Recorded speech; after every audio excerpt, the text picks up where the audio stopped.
Dear student, ये numerical chapter solution के exercise का है और ये क्वथनांक में उन्नयन से संबंधित है। इसमें लिखा है कि 750 mm ताप पर जल का क्वथनांक जब इसमें ठोस नहीं घुला था तो 99.63 डिग्री सेल्सियस है।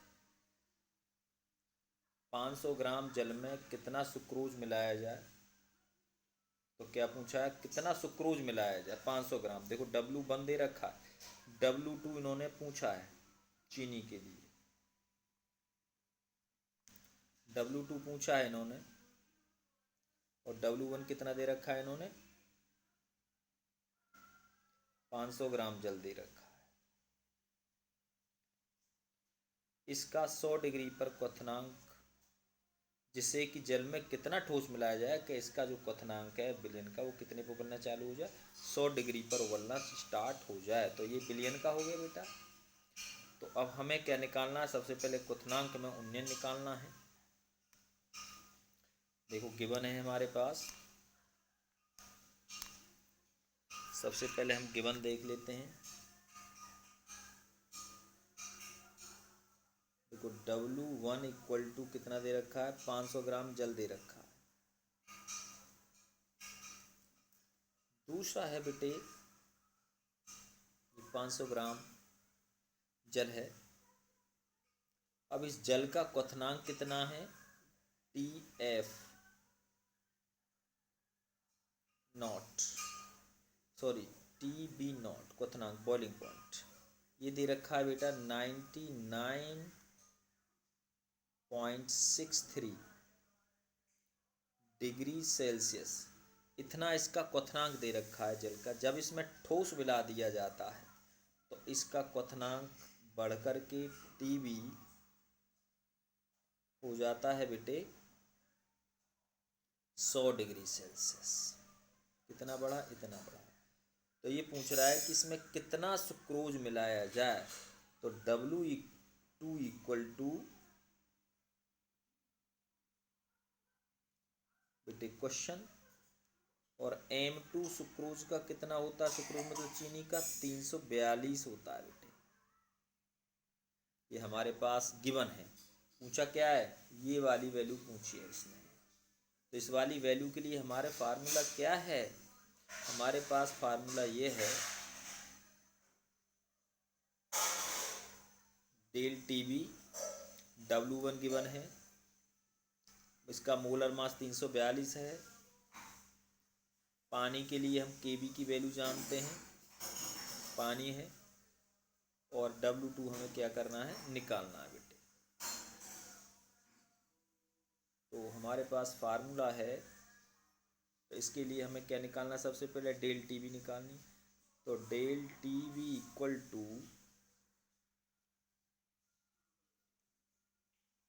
डेल TB इक्वल टू 100 कितना बढ़ा बेटा, 100 माइनस 99.63, इसे इसमें से हम लेस कर दें, 7 बचा और बेटा 3 बचा। इतना डिग्री सेल्सियस, 0.3 डिग्री सेल्सियस की इसमें वृद्धि हुई। डेल TB आ गया हमारे पास, डेल TB हमारे पास आ गया, W1 हमारे पास है, KB हमारे पास 52 है। इसमें डायरेक्ट फार्मूला में हम वैल्यू को क्या कर देंगे, पुट कर देंगे।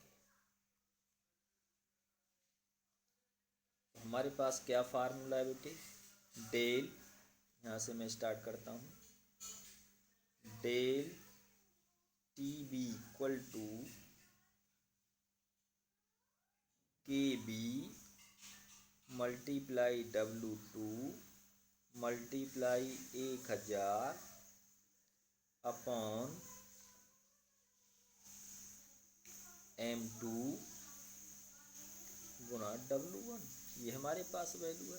तो डेल TB की वैल्यू मैं निकाल चुका हूँ। डेल TB की वैल्यू हमारे पास कितनी आएगी, 0.37 इक्वल टू KB हमारे पास कितना होता है बेटा, इसका पानी के लिए KB होता है हमारे पास 52.4, 52 या 51, मल्टीप्लाई W2 हमें पता नहीं है, मल्टीप्लाई 1000 अपॉन बेटे M2 चीनी के लिए कितना होता है, 342 होता है मॉलिक्यूलर मास। W1 कितने में घोला गया है, 500 ग्राम पानी में इसको घोला गया है। तो आराम से ये हमें क्या निकाल देना है, यहाँ से W2 निकाल देना है। तो W2 निकालने के लिए डायरेक्ट कहाँ आ जाएंगे हम, इसकी इन तीनों की मल्टीप्लाई और ये किस में चले जाएंगे, डिवाइड में चले जाएंगे। देखो 500 दूनी 1000, ये 2 बार कट गया। अब इसकी हम इसमें मल्टीप्लाई कर देंगे तो हमारे पास वैल्यू आ गई बेटे 0W2 इक्वल टू 0. इसकी इसमें मल्टीप्लाई गई 0.37 मल्टीप्लाई 342 हो जाएगा, इसमें 342 की मल्टीप्लाई कर देंगे इसमें अपॉन ये 2 की गुणा इसमें चली जाएगी बेटे 52.52 गुणा 2, ऐसे करके W2 की वैल्यू बेटे 121.7 आ जाएगी। ये हमारी इसकी वैल्यू हो गई। इतने ग्राम 121 ग्राम यदि हम चीनी 500 ग्राम में घोल दें तो इसका क्वथनांक 100 डिग्री सेल्सियस हो जाएगा। थैंक्स। नेक्स्ट वीडियो बना रहा हूँ नेक्स्ट सवाल के लिए। नेक्स्ट क्वेश्चन है बेटे, 1 विलयन जिसे एक अयस्कशील ठोस इसमें घोल दिया गया है 30 ग्राम, ये W2 है। ये कितना है, W1 है, 90 ग्राम जल में घोल दिया गया है 30 ग्राम ठोस को। उसका 258 केल्विन पर वाष्प दाब कितने पास्कल हो जाता है, 2.8 किलो पास्कल हो जाता है विलयन का PS। विलयन में यदि 18 ग्राम जल और मिला दिया जाए, जल और मिला दिया, जिससे नया दाब इतने ही टेम्परेचर पर बढ़कर कितना हो गया, इतना बार जब जल मिला देंगे तो वाष्प दाब बढ़ जाएगा। तो निम्नलिखित की गणना कीजिए। तो क्या क्या पूछा है निम्नलिखित में, विलय का मोलर मास M2 और दूसरा जल का वाष्प दाब P0। ये चीज़ इसमें 2 चीज़ इन्होंने पूछी है बेटे। हम फार्मूला जानते हैं P0 minus PS upon PS। W2 विलय का भार है, M1 विलय का अणु भार है, O विलायक का अणु भार है, W1 विलयक का भार है और M2 विलय का भार है। तो डायरेक्ट हम रख देंगे। पहली कंडीशन ये है हमारे पास, ये पानी का वाष्प दाब है P0, 2.8 वाष्प दाब हो गया विलयन का 2 पॉइंट इतना। 30 ग्राम विलायक घोला था कितने में, 90 ग्राम पानी में, ये पहले भी समझा चुका हूँ मैं। 90 ग्राम उसका अणु भार है बेटे। इसको सॉल्व कर लेंगे, वैल्यू ये आ जाएगी 6/M2। दूसरे सेकंड केस में बेटे P0 2.8, ये PS है इसका, 0.30 मल्टीप्लाई 18, 108 मल्टीप्लाई M2 अपॉन ये। तो हमारे पास सेकंड और फर्स्ट दोनों आ गए। तो 1 और 2 से हम क्या करेंगे, इसको कैलकुलेट कर लेते हैं। तो P0 की वैल्यू इतनी आ गई, इतने किलो पास्कल।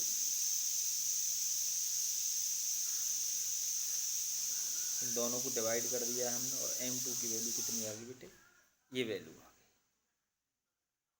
इसको पूरी तरह से मैं अपने तरीके से सॉल्व करके आपको बता देता हूँ।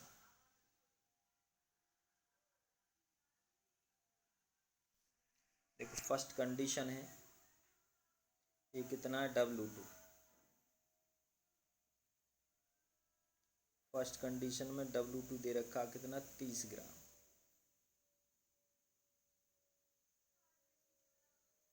W1 कितना दे रखा है 90 ग्राम, जल में घोल दिया, ये जल है 90 ग्राम। अब अवाष्पशील ठोस है, उस ठोस के बारे में हमें नहीं पता कौन सा ठोस है, तो M2 हमें पता नहीं है इसका। ओके, ये वाटर है तो इसका हमें M1 पता है, 18 ग्राम होता है पानी का। ठीक है, जब 30 ग्राम जल में घोला गया तो इसका वाष्प दाब PS कितना हो गया बेटे, PS हो गया 2.8। ये ठीक है। तो प्योर पानी का जब हमने PS नहीं घोला था तो प्योर पानी कितना है इसका हमें पता नहीं, ये भी ठीक है। तो पहले कंडीशन के लिए हम सवाल कैलकुलेट करते हैं। हम जानते हैं कि P not minus PS upon P not equal to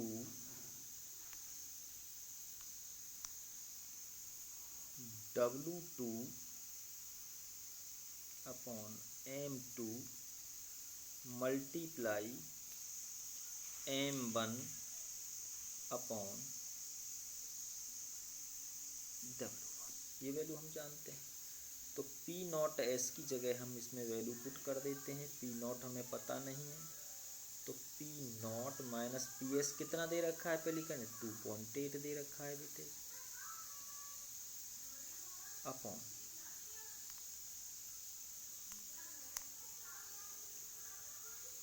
P not, ये भी हमें पता, सॉरी PS है बेटा, PS कितना है 2.8 है बेटे, इक्वल टू W2 कितना दे रखा है बेटे 30 ग्राम दे रखा है,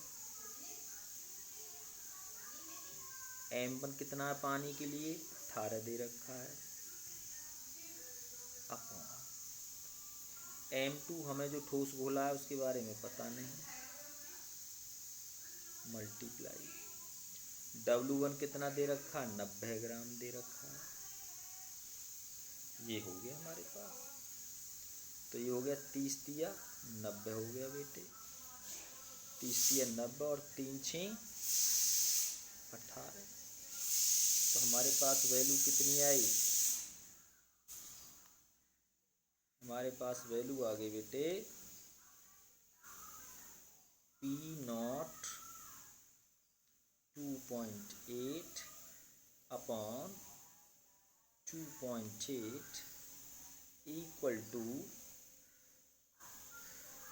6 अपॉन, ये हो गया इक्वेशन नंबर 1।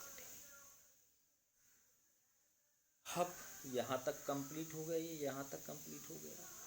अब दूसरी कंडीशन के लिए लेके चलते हैं, यदि उसका इतने पर वाष्प दाब, यहाँ तक हो गया, यदि विलयन में 30 की जगह कितना घोल दें हम 18 ग्राम घोल दें W2 में, 18 ग्राम जल और मिला दिया जाए। पहले कितना मिला दिया था, कितने जल का यूज़ किया था 90 ग्राम जल का यूज़ किया था, इसमें 18 ग्राम जल और मिल गया तो कितना हो गया 1 से 8 ग्राम जल हो गया, तो जिससे नया वाष्प दाब इतना हो जाता है PS। तो दूसरी कंडीशन के लिए बेटे, दूसरी कंडीशन हम यहाँ से अप्लाई करते हैं। तो सेकंड कंडीशन,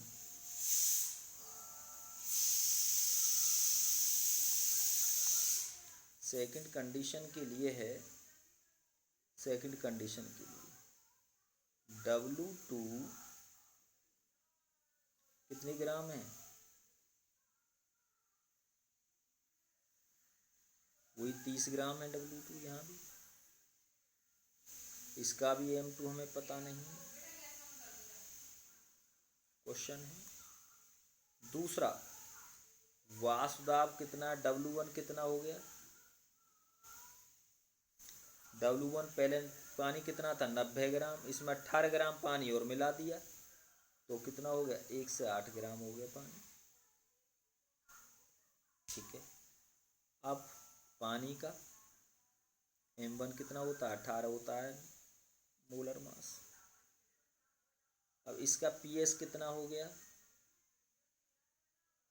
अब पीएस बढ़कर हो गया 2.9, इतने किलो पास्कल हो गया। अब डायरेक्ट फिर हम फार्मूला लगा देंगे इसमें सेकंड कंडीशन के लिए, P not minus P S 2.9 upon 2.9 P S equal to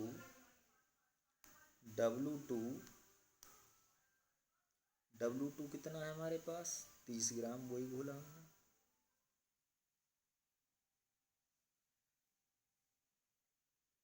M2 विलेय का पता नहीं, W1 कितना हो गया 1 से 8 ग्राम हो गया, M1 कितना है,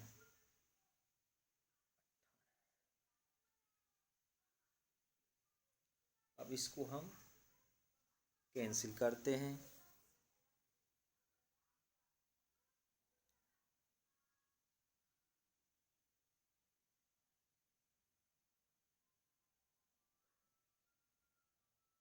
नौ दूनी कितना हो गया बेटे 18 हो गया, 9 एकम 9 और 9 दूनी 18, ये कितना आया 2 छिक्का 12 आ गया बेटा, और ये कितना हुआ 6 पंजे 30 हुआ।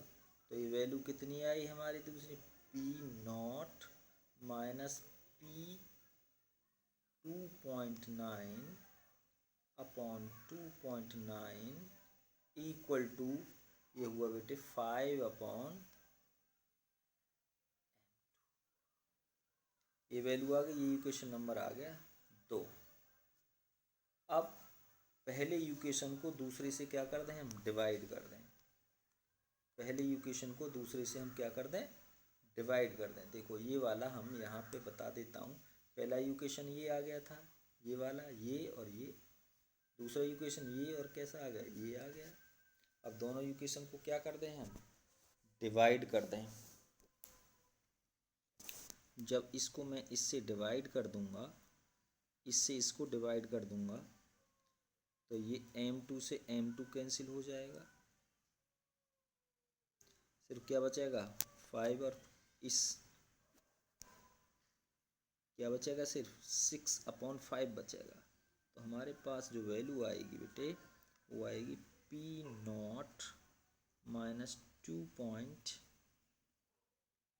Upon 2.8 upon 0 P not 2.9 upon 2.9 equal to बेटा वैल्यू आ गई 6/5 वैल्यू आ गई। ठीक है, इन दोनों की मल्टीप्लाई कर देंगे,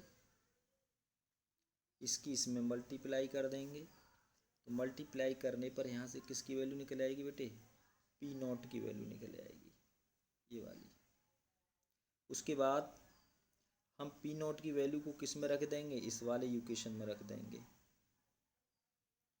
पी नॉट की 3.5 इसमें पुट कर दी बेटे, तो यहाँ से किसकी वैल्यू निकल आएगी M2 की वैल्यू निकल आएगी। ऐसे करके सवाल सॉल्व करना।